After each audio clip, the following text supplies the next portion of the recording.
everybody. How's it going? Not So Epic Rant podcast episode number 6, I believe. Your host, your wonderful host, Darien Lux is here. Wonderful, right? I'm in Las Vegas. Believe it or not. Crazy. I'm on the other side of the country. I've never been this far from Pennsylvania before. The furthest I've gone was Texas. And now I'm on the other side of the country. And if you know me, you know I hate flying. And the flight here was pretty much awful. It was awful. It was a 5-hour flight. I sat in this seat that felt the equivalent of a park bench. When we were taking off, we went through some turbulence, which was nothing crazy. And then with about an hour and a half, maybe 2 hours left, we hit some. Enough where they had to tell us to buckle up. And I'm a little bit of a bitch when it comes to flying, so I wasn't freaking out, but I wasn't happy at the same time. I remember I was playing a game on my phone, just trying to pass the time because I watched a movie on my laptop, and then I wanted to save the other movie for the trip home. So just playing a game, and then it got to the point where my seat wouldn't stop shaking, and then I couldn't even focus on playing a game on my phone anymore. So I had to just turn that off and just sit there and think about how easily that plane could just drop out of the sky, hit the ground, and that would be it. That would be the end of it all for me. So, but I made it out. I lived to tell the tale, and I'm here in Vegas, and we're going to see UFC 209 tomorrow night. My first time being at the UFC. I'm here with my buddy Greg Nace. We're gonna talk to him in a little bit. Do a preview for UFC 209. So this is episode 6. It's going to be a preview of UFC 209. I hope you guys enjoy it. It should be my first time having a guest, so we'll see how that goes. Maybe you'll like it. Maybe you'll hate it. I don't know. I hope you like it. I hope you liked the last episode. I think that was my best one so far. Thanks to everyone that listened to it and subscribed to me on YouTube. I really appreciate it. Thanks to the people that liked the Facebook page. Be sure to check that out. That way you can, if you check Facebook out a lot, every time I upload a video, I'll throw it up on there. So, and who knows, maybe I'll put some other stuff on there every once in a while. But still haven't been on Facebook too much. So. We'll see how that goes. I hope you guys enjoy this episode. I hope you guys are enjoying the podcast. So we'll go to my talk now with my buddy Greg Nace about our preview of UFC 209. Here goes. All right, UFC 209 preview 209. Podcast. 209. Greg Nace, tell the beautiful people hello. Hey, what's up, world? Just chilling. First guest on Not So Epic Rant. How does it feel? First and the best. Yeah, saving the best for first, right? Yeah, something like that. That's how the saying goes. Mm-hmm. So we're here in Las Vegas, Nevada, on the other side of the other side of the country. And, planet, space. Yeah, I guess, yeah. Wait, does it make noise if I set this shit down on here? Yeah, it'll make a little noise. Yeah, fuck the people. Just don't slam it. What was I going to say? I thought the flight sucked, but you actually were able to fall asleep. Yeah, I mean, it wasn't the best seats in the world. It was a park bench. It was all right, man. I mean, I've had worse. Frontier Airlines, wasn't good, wasn't bad. We lived to tell the tale. Yeah, it was a flight, man. That's all that matters. The pilot didn't crash, That's good. That's some good shit right there. We made it to the other side, and we're here, and we're in Vegas. We got here last night, so you'll be listening to this on Saturday. We're recording this Friday night right now. We got here Thursday night. Well, it's Saturday morning, man. Well, at this point, it doesn't matter. It's fucking... Woo. We're 3 hours behind, too, from Pennsylvania time. This morning, we went to the GSP and Michael Bisping press conference. Some good shit right there. I thought Bisping was really funny, and he should be a comedian. And I think... I'm definitely more excited for the fight now after hearing the two of them talk, because I didn't know if there was going to be any bad blood between the two of them, or because GSP's usually pretty classy. I mean, Bisping's Bisping. He shows up 15 minutes late. Sounds like he's been drinking all night. He's in a leather jacket. Well, listen, the whole thing started a half hour late, and Yes. then he showed up 15 minutes late. So he was late as shit. He was late for a late show to begin with, so I guess you can't be too mad at him. Not to get too far off topic of 209, but, love GSP, love what he did for a sport, but I'd still rather see that Romero-Bisping matchup first. Definitely. I think Dana did make a good point that bringing GSP back, they had to do it big, and the Tyron fight was already set, so he couldn't really fight at welterweight as soon as he could, as soon as he wanted to. I mean, Dana's being a little full of shit, man. What? Wait 4 days? That's all you had to do is wait 4 fucking days to see what happens. Yeah, that's true. Tomorrow night. It's not like this was 3 months ago. You know? That's true. But at the same time, I think GSP wanted a money fight. Tyron Woodley is not a money fight per se. They made the biggest splash they could because, GSP brought up the stock thing.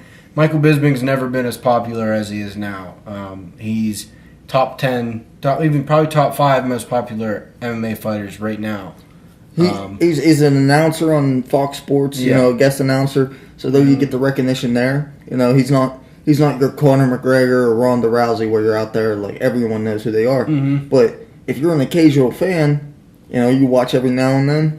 You watch with your buddy buys a pay-per-view, you show up and watch it. Mm-hmm. You're gonna recognize Michael Bisping, And he's a crazy story. I mean, he beats Alistair Overeem in a close decision, or not Alistair Overeem, sorry, Anderson Silva. He beats him in a close decision, and then Chris Weidman and Rockhold are supposed to have a rematch, and Bisping goes in there with a 10-day notice, 12-day notice, and knocks Luke Rockhold out. And he's not a power guy. He's never known for knocking people out. Knocks him out in the first round, and then has another a close decision with Dan Henderson. So Dan Henderson and Anderson Silva are two of the biggest legends of all time in the UFC. He beats them both, and now he has a fight with freaking GSP. I don't know if he beat Dan Henderson. Judges said he did.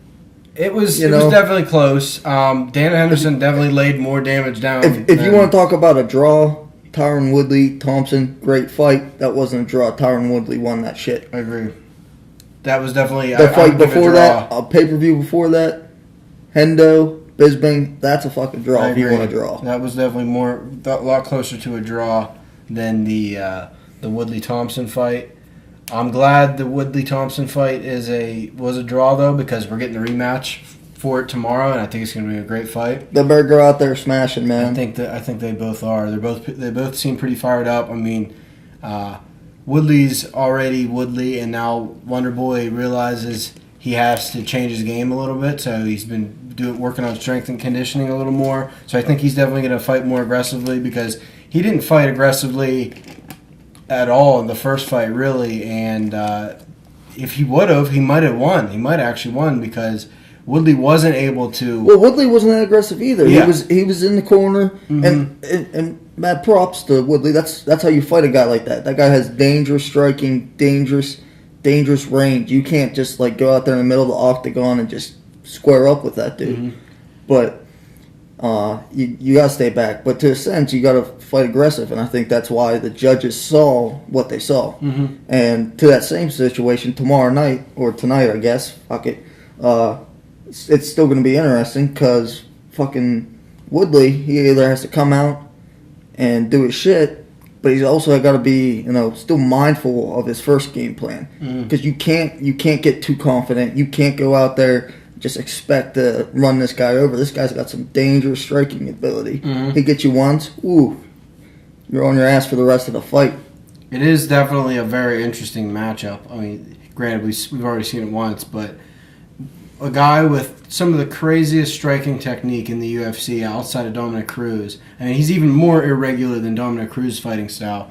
Really, there's no one that looks like Wonder Boy Thompson when it comes to striking in the UFC. And then you got this freaking rage monster on the other side, who's like a smaller version of Yoel Romero, only way more technical and They both have amazing wrestling. He's the mini Rumble Johnson, if you want to put it in perspective. That only he can wrestle. Yeah, exactly. Rumble doesn't want to wrestle at all, but Rumble doesn't have to wrestle. Yeah, you don't have to wrestle. But it is a pretty interesting matchup, and you really saw the clash of the two styles in the first fight. I mean, when Wonder Boy threw one of his kicks and Woodley just grabs it, trips him, takes him to the ground, and just starts pounding on his face. It's like Wonder Boy has never really had that happen before because his kicks are so crazy and they come from these different angles. He's so quick. He's so quick. He's in and out. Guys don't catch Wonder Boy's kicks. They take him to the face and then they fall over. That's normally what happens. So, and he doesn't stick around for you to grab him. You know, that's why it's interesting to see Woodley, like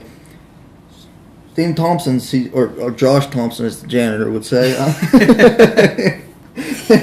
Oh yeah, there's this guy, this freak. I guess ground maintenance is a better term. He's a He fucking looks janitor. like a janitor. He's a fucking janitor. Oh look, Josh Thompson just walked. We're like, who the fuck is that guy? Who is Josh Thompson? Guess he meant Stephen Wonderboy Thompson. But anyway, I'm really excited for that fight.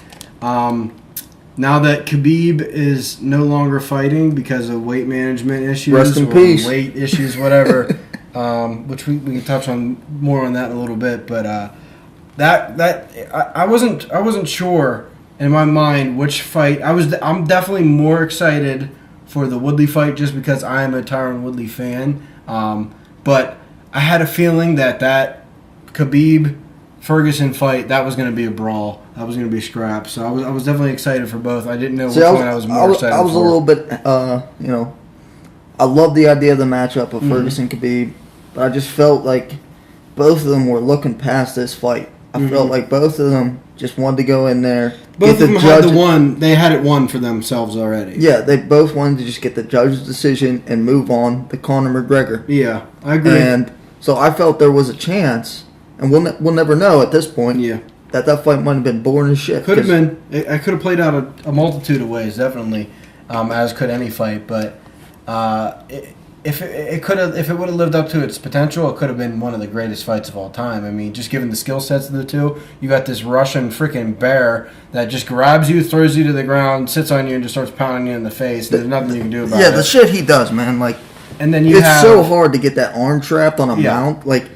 Then you have Ferguson. Try that on someone. You ain't gonna make it happen. Good luck with that. Then you have Ferguson, who's another one of these crazy striking styles. There's not a lot of guys like him, but then he also has crazy jiu-jitsu. I mean, he trains with Eddie Bravo. He's a black belt in jiu-jitsu, so it's like his grappling's no joke, and then his striking, it's like a Wonder Boy or like a Dominic Cruz, where you really can't get a hold of. You don't know where he's coming from. You don't know if he's throwing kicks, elbows, punches. You literally have no idea what he's bringing at you, and he fights wild, but at the same time he still has a technicality to him. If I would have had to pick that fight, I would have picked Ferguson. Don't know if he would have finished him or it would have been a decision, but I just had a feeling Ferguson was going to be the first person to hand Khabib his loss. Hey, I feel the same way. I feel like I love Khabib. I feel like he's one of the best fighters in the UFC today. I wish the guy could stay healthy, and I wish maybe he'd move up a weight class, man, because it's not healthy being at that weight either. No, I mean, some of his injuries aren't dealt with weight, but he's still getting injured, to a sense it has to play into that. And I just think he's great, but I think Tony Ferguson, I think he had the mentality coming into this fight to win it. I feel like Khabib was really looking past this fight. Yeah, the fight was already over. He pretty much said he's the champion already, and I don't think he was respecting Tony as much as Tony was respecting Khabib, and that can be important because Luke Rockhold is a perfect example. He did not give an ounce of respect to Bisping, and Bisping's a grown man. He's a professional fighter, and he went in there and put his fist on the face of Rockhold, and it was enough to knock him out, where he was laying up against the cage, getting his head bounced off the cage by Mike Bisping. And now Mike Bisping's 185-pound champ getting ready to fight George freaking St. Pierre. So that's what happens when you don't respect your fighter your opponent who deserves respect. And I had a feeling Khabib could have been fallen victim to doing something like that. And I think Khabib is a very technical fighter, and so is Tony. Like, no disrespect for Tony, but he's also got that wild side. Like, that finish he had where he kicked the dude off the back. His back was on the cage. Kicked the dude. Finished the dude off that kick. Like, you can't. You don't expect that. When your back's against the cage, you aren't throwing kicks. You're trying to get the hell out of there. Yes. You don't throw your back against the cage and just go, oh, yeah, I'm going to whack you across the face with this foot. No. You get the fuck out of there. And Michael Johnson also exposed, well, I don't want to say exposed, but he showed that Khabib isn't what do I want to say? You can hurt him. He actually had Khabib hurt in the first round of that fight, and then he could have finished it. Anyway, I'm not saying he did anything wrong, but Khabib could have been finished in that first round, and then it wasn't until Khabib's grappling started to take over that Michael Johnson lost that fight. But I think the right time in the right place, the right person could have put Khabib out in that first round. Not saying Michael Johnson wasn't capable of doing it, but he showed the world that, Khabib is a human, and he might be 24-0 now, but Khabib can lose. And I'm not going to say he's a bad striker, but that's definitely, he's got some holes in his game. And Tony might have been the guy to fill those or to expose those holes. Listen, everyone can be knocked out, man. This is, we're all human. Yeah, they're all human. Definitely. You look at these guys. I mean, like shit. You don't realize how jacked these guys are until you see them in person. But they're still human. They're going to get another jacked dude. Mm-hmm. He's throwing cold fists coming your way. Yeah, I don't care who you are. So, shit, look at Roy Nelson. That man was had the toughest chin in all fucking MMA. He still got whacked. Yep. Mark Hunt. Speaking of Mark Hunt's fighting Alistair Overeem, who Alistair Overeem, we recently found out, has the softest hands a human can possibly have. We shook his hands. So gay. It does. So gay. I swear the dude bathes in lotion. We shook his hands today, and the dude, I've never felt softer hands in my life. It's insane. And he's a giant, too. My hand has never felt smaller or softer in his hands. Hey, shout out to Alistair, though, for looking into the camera as I took a picture. Yes. Right on. He was a cool dude, but he was in a hurry, so we didn't want to bother him too much. But I think this fight's getting overlooked. This fight could very much be like the Mark Hunt versus Bigfoot Silva fight. It could be a very, very, very amazing heavyweight fight. Both dudes are coming off a loss. Mark Hunt definitely needs this win more than Overeem does because this will be Hunt's... Well, no, they're both coming off one loss. I think Hunt needs it more. He's older. He's lower in the ranks. It'll look good, especially he's fighting another guy that has a history with PEDs, and Hunt has now become famous or infamous, whatever you want to call it, for standing up against... He's the poster child for... standing up against PEDs and mixed martial arts, and as soon as he signed the contract to fight this fight, he immediately went and started to sue the UFC for damages against him fighting these fighters that cheat, and the only repercussions they have go towards the UFC. So one thing I think is interesting, so if you miss weight, but you manage to get low enough that the fight's still on, 30% of your purse goes to your opponent. Now, if you fight, you win your fight, you get caught cheating, 50? I don't know what the percentage is, but whatever money you get fined, it goes straight to the UFC. How the hell does that make sense? You get 30% of a guy missing weight before the fight even happens, but if he beats you cheating, you don't get any of the money. And that's part of what Mark Hunt's saying, and I can't agree more with him that it's unfair and it's bullshit. And if least, he's saying all they need to do is put a clause in the contract that if you get caught cheating and you win, the other dude gets all your money, because he says if you do that, that's really going to cut down on people cheating. I don't know about all your money, but I think there definitely needs to be a significant, because still, even though, because you get those situations where, some guys get fucking, they're piss hot for something, some kind of bullshit, man. There's so much stuff that you get, and you're looking at lower level guys, the guys that get paid $15,000 to fight in the UFC. Like, that's nothing. Yeah. That's our camp. They owe more than that. You definitely got to make sure. And if you accidentally, because you don't keep up with the exact laws, or you're paying a smaller camp. This camp doesn't know all the shit that the bigger camps do. They don't know what they're supposed to be feeding you, and all that shit. Oh yeah, that should work, man. Then you take that shit, you get popped. You were supposed to make $15,000, and you have to give all $15,000 away. you're fucking in debt, man. Yeah. You're broke. Yeah, I agree. But as much as the UFC and USADA want us to believe that what they're doing is perfect, it shouldn't take as long as it takes for them to realize that it was a tainted supplement. Shit like that. Like with John Jones, how long did that take? I think he was already 3 months into his suspension before he found out that what suspension he was going to get. Look at Cyborg. Yeah, she knew she was pissing hot with that mistake of a fucking drug diuretic. Whatever the fuck it was. That was apparently it was cleared by USADA before she took it, and then I don't know if that ended up being a tainted supplement or not. Look how long it took though. Yeah. If it didn't take that long, she might have been able to fight last month. Yeah, she might have been. She might be the champ. You know. Yeah, she could have fought for the division that was created for her. So I mean, there's definitely a lot of wrinkles that need ironed out before they can put a clause like that in the UFC, but you know, Mark Hunt has got to be. Someone has to be the first guy to stand up and say the UFC needs to do something about it. Well, he's not the first guy. I mean, GSP's been a guy that's his whole career stood up to that shit too. But no one's done it like Mark. No one's sued the UFC. I think the easiest thing right now with the rules and shit, because you got to do a lot of legal stuff and it's a lot of work on the UFC, and I understand that. Right now, the easiest thing to do is just match that 30%. That hey, if you're overweight and you're still gonna fight, you have to give them 30%. 30%, yeah. Do the same thing with PEDs.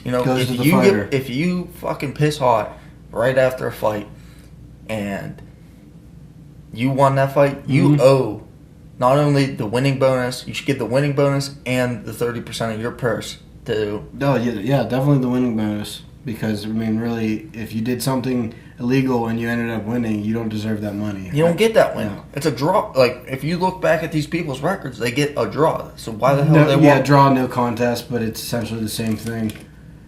So, Overeem or Hunt, who do you got winning this? I got Overeem.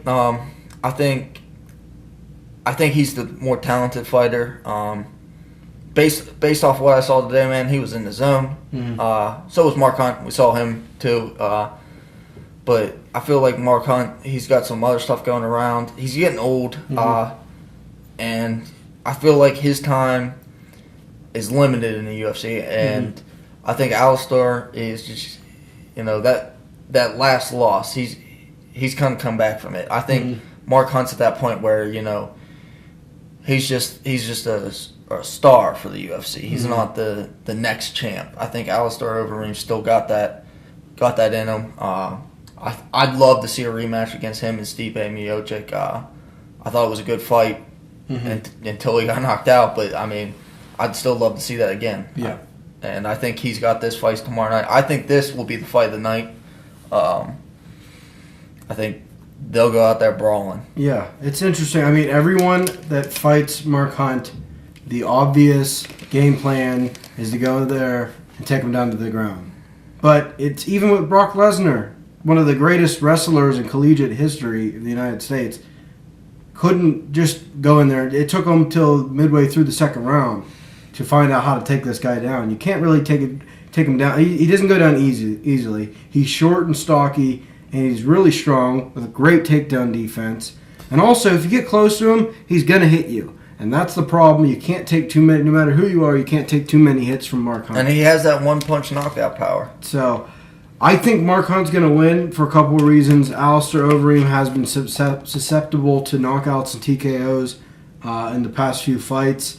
He is younger, but he also has 56 professional fights. Not all of them in the UFC. 56 professional fights to Mark Hunt's. Let's see, he has 24 MMA fights, and they both have a history in K1 kickboxing. So they both have well over 50 fights to the name. You're saying Overeem's brains are a little bit more scrambled? Yes, that's what I'm saying. In K1 kickboxing, you only get hit. You only get hit and kicked. There's no grappling. There's no time to not get hit because that's all you do. That's the way the rules are. So I think Overeem has way more damage, even though he's younger and bigger. 56 MMA fights, that's a lot. That's a lot of getting hit in the head. And you're fighting the dude known for hitting you one time, turn around, walking out of the cage. So I got Hunt winning this fight by knockout. If it goes to decision, it's Overeem. I think Overeem's a great grappler, but I just don't think Overeem's going to try to grapple. I think he's going to try to strike. He's going to strike first, and then if he sees an opening to grapple, he's going to do it. But I think we're going to get a kickboxing match. Listen, I hope it doesn't go to decision because just in the situation that Mark Hunt's in right now, I feel like even if he does win a close one, in reality, I love the UFC and all. Yeah. But there's some trust issues there. Yeah. Like he needs a decisive victory. Yeah, these guys aren't going to give him something. All right, we're going to skip Cooper and Calvillo because the one chick's 3-2 and the other chick's 3-0. I don't know if they've fought in the UFC before. I'm assuming they fought at least once. UFC. I think the one girl's her first UFC debut. I don't recognize either of them. But then we're going to Rashad. Hey, we saw him today though. So yeah, we did. Rashad Evans is making his 185-pound debut, and he looked ripped at the weigh-ins today. And normally he's muscular, but he normally doesn't look that defined. He looked like he was in a good mood. He was bouncing around. He looked as healthy as I've ever seen Rashad Evans. He's fighting an older guy, Daniel Kelly, this Australian guy who he looks really familiar to me, but I can't. How old is this guy? He like honestly. When he stepped on that scale today, I was like, hair. Damn. He had gray hair, literally. It was the light was shining off his gray hairs. Yeah. Like, I was like, God damn. He's only has 13 fights. He's 12-1. I don't know much about him. I'm looking him up right here. Daniel Kelly. Rashad was supposed to fight, what's his name? Tim Kennedy a while back, but Rashad has been dealing with a lot of medical issues in the past few years. He took a long time off from MMA, and Daniel Kelly is born in 1977 from Australia, so that makes him 39, and Rashad's probably 30, 36, 37, if I were to take a guess. Rashad Evans. Let's take a look. I got Evans winning this fight. He's 37. Well, that's a good guess. So he's 2 years younger. They don't look 37 though. No, no. He's had a long career. One of the pioneers of the sport. Back in the day, he was one of the bigger names too. He lost his last two fights. Let's see. He lost to Ryan Bader in 2015. He lost to Glover Teixeira in 2016.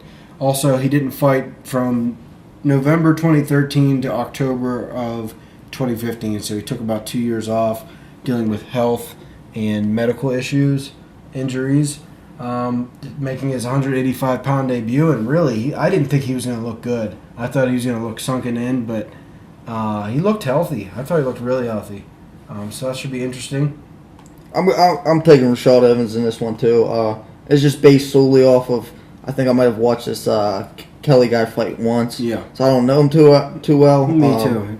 And just seeing Rashad today, he looked really good. He looked in the best shape I've seen him in years. Yeah. So I'm gonna roll with that and hope the workout and the food he's been eating pays off, right? Mm-hmm. Then there's Lando Venata and David Tamor fighting at 155. Venata, I think his last fight was the loss against Tony Ferguson. Which he had Tony Ferguson rocked in the first round. He definitely won the first round of that fight, but he got submitted. He really punched himself out because he got submitted in the second round. He was also covered in blood and couldn't breathe. And then I believe David Tamor made his way into the UFC by fighting on The Ultimate Fighter, the one, I think it was the one McGregor versus Uriah Faber. I think it was that season of Ultimate Fighter. So I think he's had one or two fights in the UFC. I think this fight might turn out to be a pretty good one. Both two dudes, one's 9-1, the other's 5-1. These guys need to show themselves. They're really high up on this card. They're the co-main event, so they need to bring it if they want to get anywhere in the UFC. Because right now the 155 division is like it's stacked. It's stacked, but at the same time it's like no one's fighting. The champion's not fighting now that the interim is on hold. So we got the belts on hold, the interim belts on hold. Nate Diaz doesn't want to fight unless you give him $20 million. Eddie Alvarez, haven't heard his name until today. I haven't heard his name since he lost. Today he said he would, today he said he'd take Khabib's spot. So really, the 155 division is stacked, but at the same time, no one's doing anything. So these guys have a door. The door's wide open. Neither of them are ranked. They could put on a show, and this is one of those instances where it could turn into a fight where no one loses. If it's a really good fight, both guys could see themselves move up in ranks if they put on a show. So this one's going either way. I'm just going to take Venata for the experience. I have my hopes are high for this fight. Let's look at their measurables. They're both 69 inches, so that's what, 5'9". 5'9". Tamor has a 2-inch reach advantage and a 2-inch leg reach advantage. Let's see, 80% of his fights have been KOs or TKOs for Tamor, for 44 for Venata. Submission 0 for Tamor and 44% for Venata. So it seems to be Venata is more of the grappler, but Venata went striking. He was all striking against Ferguson, and he looked really good in that first round. So it should be interesting. They both have an opportunity to make a case for their names in that 155-pound division. I'm taking Tamor in this fight. I think Venata, he's coming off that sting, that loss right there. Mm-hmm. I think he's going to try to resort to his grappling a little bit more against Tamor, and that's a no-go against Tamor. He has really good takedown defense, really good grappling skills from the bottom. So I think it'll be a really good fight. I think it goes to the decision. I think Tamor gets it. All right. We'll check. And then we got the main event, the rematch between Tyron Woodley, Stephen Wonderboy Thompson for the 170-pound. You know what I'm trying to say. Welterweight. It's the welterweight championship fight. We saw the first version of this in UFC 205, the one in New York, famous for Conor McGregor beating Alvarez in the second round, TKO in the second round. You were second or third. I can't remember. Second. So that was one of the best fights of last year. We both think Woodley won. We already talked about that a little bit. I just think I could kind of see where you get. I mean, it was a close fight, but I just think it was definitely a close fight. Yeah, it was close. If you rewatch it, I just don't see how. I don't see how you score Thompson for 3. The thing is, they give Thompson 3 rounds, but they give Woodley a 10-8 round. So that's how it ended up being. I give Woodley 3 rounds. Yeah. And a 10-8. So I think it's way more decisive than what they thought. 4 knockdowns and he nearly got submitted. Woodley was never in danger. Took a lot of strikes, but he was never in danger. And it was a close fight, but I really think we both talked about it a little bit. Both guys are going to be more aggressive in this fight. I hope Woodley doesn't back himself up against the cage like he did. His reasoning for that he said if he's up against the cage, he has 31 feet to push Thompson. He has 31 feet to rush, and that is how he fights. He's a rush fighter. He's this rage monster fighter where he's like a spring. You back the spring up the whole way, and then you let it go. And he's just pure energy, power, and rush, and that's the way he fights. I hope he does it a little more. I hope he's a little more concise with it and really channels his energy into finishing him, because he can't win this fight is a decision. It'll really help his reputation if he wins this fight by a finish in spectacular fashion, and then he won't get as much criticism as he does now, which most of that's because of his mouth. But I think if he goes in there and knocks Wonderboy out, he's really going to see. He's definitely going to get better treatment from the fans, better treatment from Tyron Woodley gets disrespected. Yes, he got disrespected before he opened his mouth, but he doesn't help his case when he opens his mouth. No, because he doesn't make much sense. He's pulling cards that you're like, what what the fuck? This doesn't even make any sense, man. Did have a point with the promo how they don't show any of the knockdowns, but they show the few times that Thompson really lands some good hits on Woodley. But Dana White also said, hey, if you don't want that to happen, don't let it go to the judges. I mean, he's famous for saying that. You just won, or you just got a draw on your last fight. So a draw is a draw. That means neither guy won. So the promo shouldn't lean away. If neither guy won, which he has a point with that, even though we both thought he won. So I got Woodley taking this. I usually don't make predictions, but I'm going to say KO in the second round. Yeah, I don't know. I think Woodley is a better overall fighter altogether. He's got that technical striking. He's got the power. He's got the wrestling, obviously.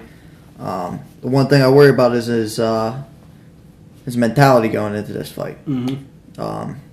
Yeah, he's upset because he had a draw, and it probably shouldn't have been a draw. Mm-hmm. But he's also been talking about other fighters all the time. Yeah. He's been fucking dodging Thompson. Yeah. And Bisping, Connor, and GSP. Yeah, I mean, you can't fault a guy for that. That's the three biggest names right now. Yeah. He's trying to make money. Outside of John Jones, which that would be retarded. But he was still talking about this shit after Thompson and him were already agreed. It's like, come on, man. Like, focus on your fight. Like, Like, Bisping was getting on GSP today. He was like, tell us more about what your plans were. You know, he was getting up in his face and shit about it. Yep. But that's the one thing you got to love about GSP is he goes, you know. I'll tell you when I'm ready. Yeah. Or, you know, this is the fight I'm focused on. I don't give a shit about the future. Yeah. The future doesn't happen until this fight's over. And I feel like Woodley is thinking too far into the future. Yeah, he's not kind of like Khabib. He's got that belt. Like, just think about right now retaining that belt. It's got to be that same drive how you got that belt to hold on. Mm-hmm. I think Woodley wins it. I'm not going to predict TKO or KO or anything like that. I think he wins it. I don't know if it's going to be a draw or a decision or TKO or KO. I just hope it's a really good fight. He could even submit him. He was very close. He was very close. Grappling is definitely advantage Woodley, striking advantage Thompson, but power and strength advantage Woodley. See, I don't know if you. I mean, you give striking. Depends on what you're grading striking on. On technicality, angles, creativity. Okay, angles, creativity. I think they're both pretty technically sound. I mean, power is not a question. Power and strength, not a question. Woodley, grappling, Woodley. I just think the ability to mix it up, combinations. But I think Woodley has more accuracy in the striking than Stephen Thompson. He throws less volume, so that helps. He throws less. Thompson throws. I mean, he changes his stance all the time. He mixes it up, which Woodley doesn't mix it up as much because when he's striking, he's looking to knock you out. So, but it's going to be a good fight no matter what, and I can't wait to watch it. So, we both took Woodley for that. We'll see what happens tomorrow night. What are 3 fights you want to see happen this year? Oh shit, man. Ones that haven't been announced. 3 fights that you would like to see. Whether they're dream fights or you think they could actually happen.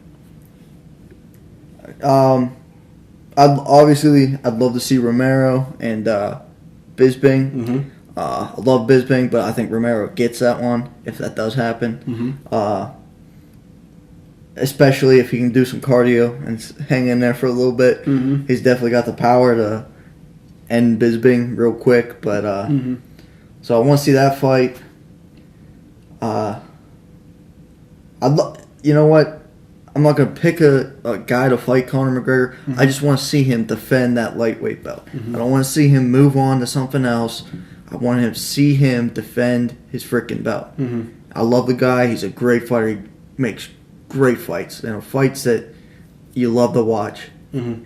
But be a true champion. Defend that belt. Hold on to that thing. Make it your belt. You go up and grab something. It's like buying it. Mm-hmm. You gotta maintain that. Yeah, definitely. So I want to see that. And so you said Bisping, Romero, Connor, anyone, or Connor for the 155. Yeah. So whoever the top contender is, which we could have found out tomorrow night. So, but it might end up still being one of those two, depending on where Dana's head's at, where the two of those fighters are at. If Khabib can make weight, I think it's going to be him because I think he got enough name recognition over the last couple of months. Yeah. That and trash talk against McGregor where he makes that appealing fight. It's still not, it's still not like McGregor Diaz caliber, but it's still an appealing fight. Shit, you got McGregor in there against anyone. It's an appealing fight. People don't know what the fucking UFC Eddie Alvarez is proof of that. Yeah, I mean, shit, Eddie Alvarez, no disrespect, he's a great fucking, he came from the bottom to the top, but he didn't. Not a fan favorite. Yeah, he's got his boys back in Philly. Yeah, and that's about it. He's not a huge draw, so he's not a national favorite. The other fight, I'd probably say Rumble Johnson, John Jones. Okay. Because that's really appealing to me. I think Rumble has come a long way, and I think he's the only one that can really threaten John Jones inside that division right now. Depending on when the fight is, most times 9 out of 10 times I'm probably taking John Jones in that fight. But depending on when the fight is, what the situation is, I could see Rumble taking the belt from DC in a month from now, and then maintaining that belt against John Jones. Yep, that very well could happen this year. I got the first one on my mind is the two biggest up and coming heavyweights fighting each other, which would make me happy and break my heart at the same time because I don't want to see either of these dudes lose ever. Black Beast, Derek Lewis versus Francis Ngannou, who I can't believe I got to meet Francis Ngannou and take a picture with him today. Dude, the dude is massive. Dude, he was a sweetheart. He was so nice. I'm going to tell you this right here. Francis wins that fight. Most likely. Derek Lewis, dude's unbelievable. Shit, look what he did to Travis Brown. That power is insane. But look what Travis Brown did to him. Which someone's going to sleep in that fight. Travis Brown, he's supposed to be a good fighter. I've never been a fan of his. No. I've never appreciated his style. He's never drawn me into a fight where I'm like, oh yeah, that guy should be a championship caliber guy. Yeah. And he hurt Derek Lewis. Yeah. Derek said, I just didn't want to shit on national TV. May be true, but he was still hurt there. Yeah, definitely. And Francis is just, he's a beast. Yeah, he's a monster. I want to see that. I think that would break my heart, but at the same time, like it's almost inevitable at this point that those two are going to have to fight each other. They're both the biggest names in the heavyweight division that are up and coming, and they're some of the biggest names up and coming regardless. Dana White's praised both of the dudes, so that would be an amazing fight. I haven't heard anyone mention the possibility of Nate Diaz versus Eddie Alvarez, and that makes 100% sense to me. It's both two dudes that just lost to Conor McGregor. Both lost a fight for the last fight. Nate is a 155 pounder. Eddie Alvarez lost 155 pounder. I don't see a fight happening. No. I think it's a great fight. Diaz, he ain't got no money in that fight, and that's what he's about right now. Is he wants money.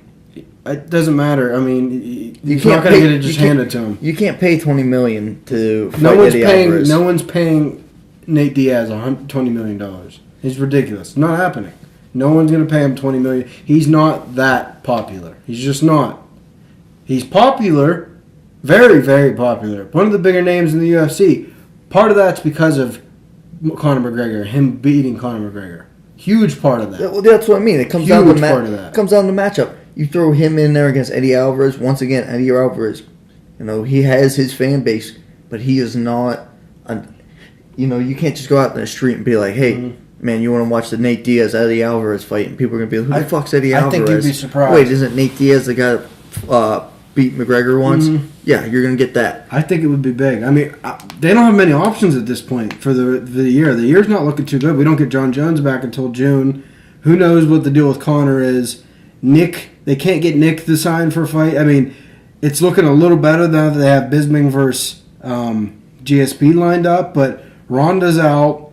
Who knows if they're going to get Cyborg into fight. I think the back half of this year is going to be good. I think they're already starting to, like this fight card, it had the great lineup. I think next month will be really good. DC, Rumble Johnson, that's an exciting fight right there. So I think they're trending upward. Yeah, they had a couple down months right there, but it's there's still fights. Back in December, man, that was a trash main card, but there were some good fights at Asian guy and who the fuck did he? Oh, Duho Choi versus Cub Swanson. That was a great fucking fight. That was the best fight of the year. Great fucking fight. And then Holloway beat Pettis. That was great. But I honestly think you'd be surprised that Diaz Alvarez would be. They could, if they did it in Philly or they did it in California. I think they could build a card around that. And really, I mean, like I said, the 155 division's wide open. I mean, but it's also like log jammed at the same time, and that's what they're trying to avoid, but they're letting it happen. So I think there's a couple options there. If I had to pick a third fight, let me think. I could also say Bisping or Romero, but I'm gonna go with a freak fight, a dream fight, and it's not even nearly possible. But John Jones versus Brock Lesnar at heavyweight, make it happen. How amazing would that be? How amazing! I think John Jones wins that. John Jones, Brock Lesnar, boom, done. Listen, there you go. Hold on, I want to scratch one of my fights there. What? And I want to switch it up. I want to see the Max Holloway take the goddamn belt from fucking Jose Aldo and fucking get that shit, man. You'd rather see that over who? Shit, I don't know. Max Holloway, yes. Jose Aldo, not excited. I just want to see him get shut the fuck up. Both of them are saying they want to go up to 155. Everyone's just like, where's Conor? Where's Conor? I want to go fight Conor. Like, these guys got to make their money somehow. Like, make it. Don't you want to make it on your own accord? I mean, it's not that easy, I understand, but like, Woodley's doing it. McGregor made his money his own way. Yes, like, you don't try to be like him. Be like yourself. And if you're a cool person and you're exciting and you throw the Max Holloway is a great fighter. He's an exciting fighter. I love watching that guy fight. And I think 145 is where, man, he could put on a show. He can just like McGregor did, tear through the division just like he did. I mean, and I think he's one of those guys that you can watch time and time again. Hold on to that belt. One thing you can say about Conor McGregor: every time he steps in, have you ever same a boring Conor McGregor fight? No. That's part of the reason. I've never seen a boring Max Holloway fight. Yeah. That's the thing. Like these make guys, your own money, brother. Yeah. The same thing with Woodley. I mean, but every time Conor McGregor steps in that fight, steps into fight, win or lose, you know you're going to get an exciting fight. And you could say part of that's the mystique of him being the most popular fighter and the whole crowd's going crazy. But really, you know, the 5-round fight against Diaz, the 2-round fight against Diaz, the 2-round fight against Alvarez, the 13 seconds against Jose Aldo. Even he made his fight against Dennis Seaver exciting. The fight against who's the fat Chet Mendez. He even made that fight exciting. So every time he steps in, it's an exciting fight. Once he let it go to judges. One time. The Holloway fight was a decision too, but that was like years ago at this point. But once in recent memory has he gone to decision. So, really, I'm simplifying it, but it's getting old. Everyone's saying, I'm going to go up to 55 to fight Conor. I'm going to go down to 55 to fight Conor. Oh, Conor's going up to 170. I'm going up to 170.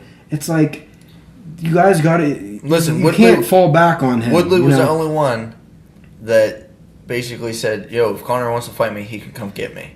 And that's where you need to be. That's where you need to. Yes. If you want that money fight and you want to fight Conor McGregor, you got to stand your ground. Make him come to you. Yeah. You you don't go chasing him. And also, Woodley kind of gets a pass because Conor started the shit between the two of them. So exactly, he didn't just say, "Who do you want to, Mr. Woodley? Who do you want to fight? I want to fight Conor McGregor." It wasn't like that. Conor McGregor started the talk, saying he could beat anyone in any weight class, any division, and he's in 155 now, and the next one up is 170. So, and the champ is Tyron Woodley. So Conor started that. That's why Woodley gets a pass with that. So I can understand why Jose wants to go up there and fight him. Mm-hmm. You know, there's some bad blood there. Yeah. But he's acting like there's nothing in 145 to compete with him. Yeah. While there is Max Holloway, who I think can he was take the that champ belt. he was a champ for like 9 years in 145, and now he wants to run away from it. I don't understand. I mean, we're seeing the same thing with GSP now, but I don't know. John Jones versus Brock Lesnar right now. Make it happen. Fuck Brock Lesnar. Fucking dick tattoo on his chest. Hey, that's rude. You can't be rude to people. The fuck I can't. What's he gonna do? He ain't listening to this shit. Suplex City. He might. So that's up there in fucking Canada. He's Canadian now. Oh yeah, right. Yeah, leave him alone. He's Canadian. So that's our review of UFC 209 Las Vegas preview. Yeah, because it didn't happen yet. Very good. Unless we're 100% right. That's a fucking review. That is a review. Well, we did the review before the fight. One of us is wrong because we picked the opposite in like 3 fights there. Well, they'll find the truth in there somewhere. So there you go. All right. It's a review from me, a fucking preview from him. Right. How was your first experience with the Not So Epic Rant podcast? Well, the listeners are shit, but I'm just fucking with you. All right. Signing off. Salutations. Whatever you say to end this thing. See you bad bitches later. Auf Wiedersehen.